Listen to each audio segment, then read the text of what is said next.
बेटा अपना पाठ चल रहा था, पाठ 1। पाठ का नाम था भारत वंदना। इस पाठ को कविता के माध्यम से प्रस्तुत किया गया था।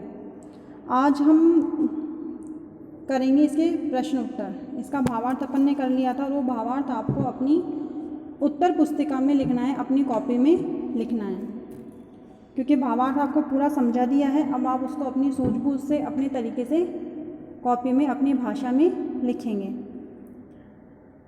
अपना पहला प्रश्न है, कविता में किसकी वंदना की गई है? आपने पूरा पाठ पढ़ा तो इस दृष्टि से आपको पता चल गया होगा कि कविता के अंदर भारत देश की वंदना की गई है, भारत की वंदना की गई है। आगे है, भारत में कौन कौन सी नदियाँ बहती हैं? तो पाठ के अंदर, कविता के अंदर 3 नदियों का जिक्र किया गया है, गंगा, यमुना और ब्रह्मपुत्र। तो अपन इसका उत्तर देंगे, भारत में गंगा, यमुना और ब्रह्मपुत्र आदि नदियाँ बहती हैं। भारत देश कहाँ से कहाँ तक फैला हुआ है? भारत देश उत्तर से दक्षिण व पूर्व से पश्चिम तक फैला हुआ है। भारत के उत्तरी पूर्वी राज्यों के नाम बताइए। तो भारत के उत्तरी पूर्वी राज्य हैं असम, मेघालय, मणिपुर, सिक्किम, मिजोरम, त्रिपुरा और अरुणाचल प्रदेश। हमारे देश की राजभाषा क्या है? इसका उत्तर तो आप सभी को आता होगा। हमारे देश की राजभाषा क्या है? हिंदी है। हिंदी हमारी राष्ट्रभाषा न होकर के क्या है? राजभाषा है। फिर आगे आता है, संक्षेप में लिखिए। कवि ने धरा रत्न का प्रयोग किस संदर्भ में किया है? किस संदर्भ में किया है? कवि ने धरा रत्न का प्रयोग भारत के संदर्भ में किया है। धरा का अर्थ होता है धरती और रत्न का अर्थ होता है कीमती पत्थर, भारत की भूमि के संदर्भ में। भारत में कोयला और खनिज तेल के भंडार कहाँ कहाँ पर हैं? इसका अपन पहला हेडिंग लिखेंगे, खनिज तेल। फिर अपन उसका उत्तर शुरू करेंगे और खनिज तेल कहाँ कहाँ पर पाए जाते हैं उनके नाम लिखेंगे। तो खनिज तेल में है असम, मेघालय, गुजरात आदि। फिर अपन लिखेंगे कोयला। कोयले में है छत्तीसगढ़, ओडिशा, झारखंड, आंध्र प्रदेश, मध्य प्रदेश आदि। फिर आता है, भारत किसान क्या क्या उपजाते हैं? 5 दलहन व 5 तिलहन फसलों के नाम लिखिए। पहले तो आप समझिए दलहन फसलें कौन सी होती है। दलहन फसलें होती है जिनसे दालों का निर्माण होता है, जो कि दाल की श्रेणी में आती है। और तिलहन फसलें होती है जिनसे तेल निकलता है। तो 5 दलहन फसलें। पहले अपन इसका उत्तर देंगे, भारतीय किसान विभिन्न प्रकार की फसलें जैसे गेहूँ, चावल, जौ, बाजरा, ज्वार, मूंगफली, तिल, सरसों, कपास, सब्जियां आदि उपजाते हैं। मतलब हम सभी फसलों का नाम मिक्स में करके देंगे एक साथ। फिर अपन हेडिंग डालेंगे 5 दलहन फसलें। फिर दलहन में लिखेंगे दाल से संबंधित फसलें। अब दाल से संबंधित फसलें तो आप जानते ही हैं, जैसे चना, मूंग, मटर, मसूर, सोयाबीन, ये सभी क्या हैं? दलहन फसलें हैं। फिर आगे आता है तिलहन। तिलहन फसलें मतलब जिनसे तेल निकलता है। तिल, सरसों, मूंगफली, सूरजमुखी, सोयाबीन, ये क्या है? तिलहन फसलें हैं। सोयाबीन तिलहन में भी आती है और दलहन में भी आती है। आगे आता है, विस्तार से लिखिए। इसमें पहला है, हमारे देश का नाम भारत क्यों पड़ा? स्पष्ट करें। ये तो आप सभी जानते हैं कि राजा भरत के नाम पर हमारे देश का नाम भारत रखा गया था, लेकिन उसका उत्तर हमें विस्तार से देना है। तो अपन विस्तार से क्या लिखेंगे? भगवान राम के पूर्वज सम्राट भरत चक्रवर्ती सम्राट हुए। इनका साम्राज्य कश्मीर से कन्याकुमारी तक फैल गया। उनके नाम पर ही देश का नाम भारत पड़ा। आगे है, कवि ने भारत को संत महात्माओं का देश क्यों कहा है? तो ये मैंने आपको जब कविता समझाई थी तब बताया था कि यहाँ पर ऐसे ऐसे ऋषि मुनियों का जन्म हुआ है जिन्होंने हमारे जो ईश्वर हैं, जिन्होंने धरती पर अवतार लिया, उनको भी क्या दी? शिक्षा दी। तो गुरु के बिना कुछ भी प्राप्त हम नहीं कर सकते। तो भारत क्या कहलाया? विश्व गुरु कहलाया। तो इसका आंसर अपन क्या लिखेंगे? क्योंकि भारत में ऐसे ऐसे ऋषि मुनियों का जन्म हुआ जिनके कारण भारत विश्व गुरु कहलाया, और कई ऐसे अवतार हुए, उन्होंने भी ऋषियों से क्या ली? शिक्षा ली। और भारतीय संस्कृति सन्मार्ग को बढ़ावा ऋषियों मुनियों से ही मिलता है। आगे है कविता का भाव स्पष्ट कीजिए। नीचे कुछ पंक्तियाँ दे रखी है। ये वाला प्रश्न आपको कॉपी में नहीं करना है, क्योंकि अपन पूरी कविता का भावार्थ लिखेंगे जिनके अंदर ये 4 पंक्तियाँ भी शामिल हो जाएंगी। फिर आगे आता है बहुविकल्पीय प्रश्न। भारतवर्ष का प्राचीनतम नाम क्या है? आप सभी जानते हैं भारत को पहले क्या बोलते थे? आर्य प्रदेश। तो भारत का प्राचीनतम नाम क्या है? आर्य प्रदेश। हमारे देश का मुकुट हिमालय पर्वत कहलाता है। भारत के दक्षिण में कौन सा महासागर है? हिंद महासागर। युगल भू से क्या तात्पर्य है? राजस्थान। आगे अपन देखते हैं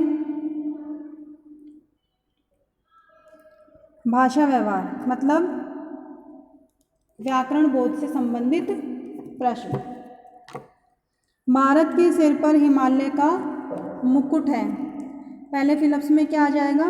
मुकुट। भारत देश उत्तर से दक्षिण तक फैला हुआ है। काले मेघ इसे सींचते हैं। गंगा यमुना नदी इसके हृदय का चंद्रहार है। आगे आता है विलोम शब्द लिखिए। इसमें पहला दे रखा था भेय। इस भेय को काट करके आपको भय लिखना है, क्योंकि भेय नाम का कोई भी शब्द नहीं है। विलोम शब्द होता है अर्थ के बिल्कुल विपरीत, उल्टा। अब भय दे रखा है, भय का मतलब क्या होता है? डर। तो अपन इसका विलोम क्या लिखेंगे? निर्भय। आगे है सिर। सिर का विलोम पैर। काला सफ़ेद। उत्तर दक्षिण। पूरब पश्चिम। विशाल लघु। संत असंत। वीर कायर। फिर आगे आता है संधि कीजिए। संधि आपने पढ़ी होगी। संधि किसे कहते हैं? सबसे पहले अपन सुनते हैं संधि की परिभाषा। संधि किसे कहेंगे? दो वर्णों के मेल से जो विकार उत्पन्न होगा उसे क्या हम क्या कहेंगे? संधि कहेंगे। जैसे देखिए हिम प्लस आलय, ये मैं दे रखा है। मैं के बाद में क्या है? आ है। यहाँ पर क्या ध्वनि निकलेगी? मैं के बाद में आ। मैं में से स्वर निकलेगा आ। ए प्लस आ बराबर आ, और ये क्या बन जाएगा? हिमालय। ऐसे ही विद्या प्लस आलय बराबर विद्यालय। देव प्लस आलय बराबर देवालय। वाचन प्लस आलय वाचनालय। हिम प्लस अचल हिमाचल। ए प्लस ए बराबर आ। विंध्य प्लस अचल बराबर विंध्याचल।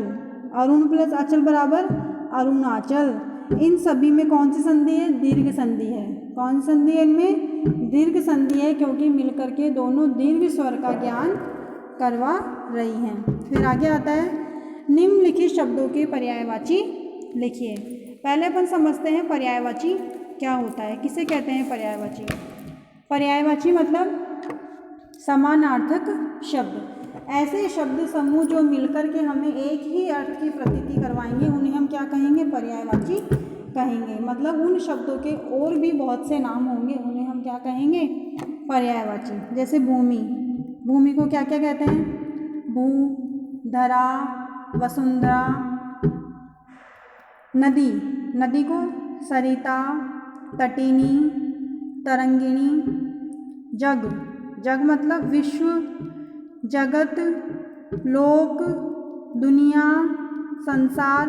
आप और भी अगर आपको पर्यायवाची आते हैं तो आप इनके अलावा बाकी सब भी पर्यायवाची भी लिख सकते हैं जो आपको आसानी से याद रह सके। आगे आता है जल। जल को क्या क्या बोलते हैं? पानी, नीर, सलील, चंद्रमा। चंद्रमा को चांद, चंद्र, हिमांशु, सुधांशु इत्यादि। अब आगे आता है अपठित पद्यांश। अपठित पद्यांश पद्यांश मतलब होता है पद्य का अंश और गद्यांश का मतलब होता है गद्य का अंश। तो अपठित यानी जो पढ़ा नहीं गया है उसे हम क्या कहेंगे, अपठित पद्यांश। अब जो हमने पढ़ा ही नहीं है उसमें से मान लीजिए प्रश्न पूछे जाते हैं और आपको उनको उत्तर देने हैं, तो सबसे पहले हमें क्या करना पड़ेगा, पद्यांश को पढ़ना पड़ेगा। ऐसे नहीं है हम सीधा प्रश्न देखें और फिर हम उसके उत्तर खोजें, ऐसा नहीं होता। इसका सही तरीका यही होता है, पहले जो गद्यांश या पद्यांश की जो 4 या 5 लाइन तुम्हें दे रखी है पहले उनको आप ध्यान से पढ़िए। अगर एक बार में समझ में नहीं आता है तो 2 बार, 3 बार, 4 बार उसका भावार्थ समझिए कि वो कहना क्या चाह रहा है। उसके बाद में आप प्रश्नों को छेड़िए, फिर उनके उत्तर दीजिए। फिर उनके उत्तर आपको पद्यांश या गद्यांश में से ढूंढने की ज़रूरत नहीं पड़ेगी, आप खुद ही उनके उत्तर देने में सक्षम हो जाएंगे। आगे है, जन्मे थे यही राम सीता, गूंजी थी यही मधुर गीता, यमुना का श्याम किनारा है, यह भारतवर्ष हमारा है।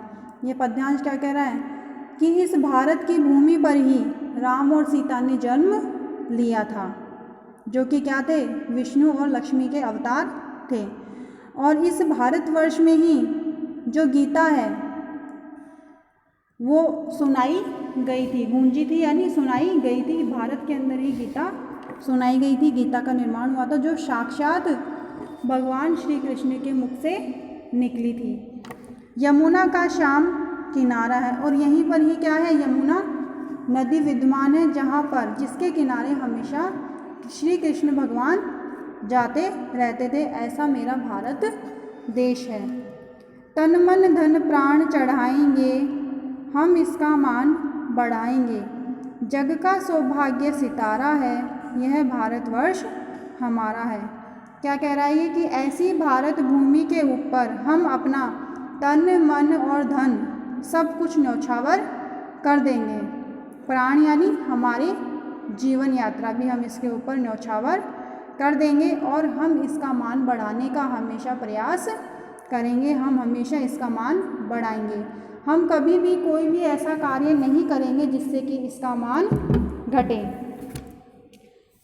जग का सौभाग्य सितारा है, यह क्या है, भारत देश हमारे इस संसार के भाग्य का क्या है, एक सितारा है, मतलब चमक है हमारे भाग्य की। हम बहुत सौभाग्यशाली हैं जो हम भारत के वासी हैं। यह भारतवर्ष हमारा है। यह भारतवर्ष किसका है, हमारा है। आगे अपन देखते हैं इसके प्रश्नोत्तर। कवि किसका मान बढ़ाना चाहता है। अपन ने कविता पढ़ी है, कवि किसका मान बढ़ाना चाहता है, भारत का। तो इसका उत्तर क्या आ जाएगा, भारत का। कवि ने भारत को जग का सौभाग्य सितारा कहा है। किस कारण से कहा है, भारत की विशेषताओं के कारण। यमुना का श्याम किनारा है में विशेषण है श्याम। सौभाग्य का उचित वर्ण विच्छेद है, सौभाग्य का हम उचित वर्ण विच्छेद करेंगे, क्या रहेगा, ये सै प्लस ओ बराबर सो, भय प्लस आ बराबर भा। गय आधा है तो गय आधा ही रहेगा, डायरेक्ट दूसरे व्यंजन की प्रतीति होगी, यह प्लस ए। इसमें आएगा उत्तर कै वाला। आगे आता है, आपके अनुसार भारत में क्या क्या विशेषताएं हैं बताइए। ये प्रश्न आपको अपने आप करना है, स्वयं करना है, ये आपको कॉपी में नहीं करना है। आगे है, भारत की आज़ादी की लड़ाई में कवियों एवं लेखकों का बड़ा योगदान रहा। इन्हीं कवियों में से एक थे राष्ट्रकवि रामधारी सिंह दिनकर। आप दिनकर जी के बारे के विषय में जानकारी प्राप्त कीजिए तथा उनके द्वारा रचित किसी एक ओजस्वी कविता को याद कीजिए। ये कविताएं आपको बहुत आसानी से जो दूसरी पुस्तकें हैं उनमें मिल जाएंगी, इससे कि आप ढूंढेंगे। जैसे आप मान लीजिए आप रामधारी सिंह दिनकर की कविताएं ढूंढ रही हैं, लेकिन आपको दूसरे कवियों की कविताएं भी मिल सकती हैं, तो क्या होगा, आपके ज्ञान में वृद्धि होगी। तो देखते देखते पढ़ते पढ़ते क्या होगी, आपको दूसरी कविताएं भी याद होने लगेंगी। आगे है, इस तरह से अपना ये पाठ पूरा होता है।